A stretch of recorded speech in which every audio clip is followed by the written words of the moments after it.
Hi, we're back with another edition of Cocktails with George, and we are going to make a couple of cocktails today, but I also want to spend some time talking about the ingredients that we're putting into those drinks. I watched a Netflix comedy special the other day with a comedian named Ursula Carlson, and she did this entire skit about people that demanded Farmer's Choice milk, and her big punchline at the end was, "But it's all from the same cows." The honest truth is, it's not. My buddy Mark from Mulaney Dairies tells me that the different kinds of milk come from different types of cows, and the very best milk comes from Guernsey cattle. Their bodies process the food that they eat differently, and the milk they produce has different levels of fat and different types of proteins. The other big difference is what you do with that milk after you get it out of the cow. Now, it all has to be pasteurized. That means they heat it up, kill the bad germs, cool it back off really fast. But it doesn't have to be homogenized. Homogenization takes all the milk, mixes it together, distributes the fat equally, and makes sure that every bottle tastes exactly the same. The same, boring, the same. It's kind of like taking all the barrels of Jack Daniel's whiskey from the bottom of the barrel house and mixing them all together to have consistent flavor, but you know that the very best ones come from the single barrel from the top of the barrel house. And the very best milk is whole cream, unhomogenized, and the one with the gold label from Mulaney Dairies is the one you want. But make sure you find yourself a good whole cream, unhomogenized milk to make your White Russians with. So let's get started. This is a really easy drink because it's equal parts, 1, 1, and 1. We're going to start with about a half a glass of ice. We're going to start with about a half a glass of ice, and we're going to add 1 ounce, that's about 30 mils of Kahlua. Make sure you get real Kahlua, not the knockoff stuff. We're going to add 1 ounce of vodka. I'm using Tito's because it's my favorite vodka. Although different vodkas for different types of drinks. And then we're going to add 1 ounce of that full cream milk.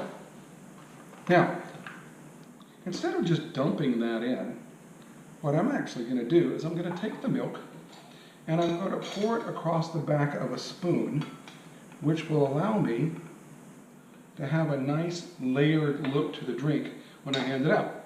Now, make sure that when you're done, you put a straw in that one, so that when you serve it, whoever gets it gets the layered look, but they can take the straw and stir it up.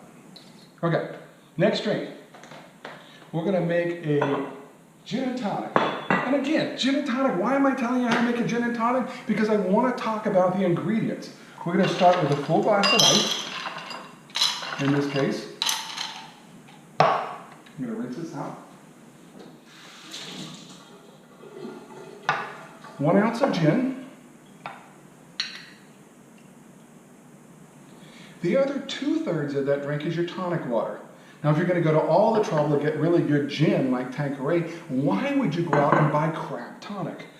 2/3 of your drink is tonic. Make sure you get a good tonic water. Personally, I like Fever Tree. Fever Tree comes in a lot of different flavors. The Mediterranean variety is my absolute favorite. So, we're going to add 2/3 tonic water. And then the last thing we're going to do with this one is we're going to garnish this drink. So I want to talk a little bit about garnishes. When you're adding lime to anything, make sure you use good fresh lime juice and not knockoff or store-bought stuff. Squeeze your limes with a good lime squeezer to start. The other thing is, in this case, we're not going to squeeze, we're just going to garnish. So I want to spend a minute talking to you about how to cut a garnish. We're going to start by cutting both ends off of the lime. We're going to turn around and cut it in half. Here's a little trick. We're going to cut it in half again, and then a little slice right down the middle. Cut that in half one more time, and you've got 2 perfect garnished slices. Now that drink is ready to go, and whoever gets it can squeeze their lime in there themselves. So, I told you we were going to talk about ingredients. Let's talk about a couple more. If you're going to make a Moscow Mule, use really good ginger beer. I like Bundaberg, which happens to be made right here in Australia.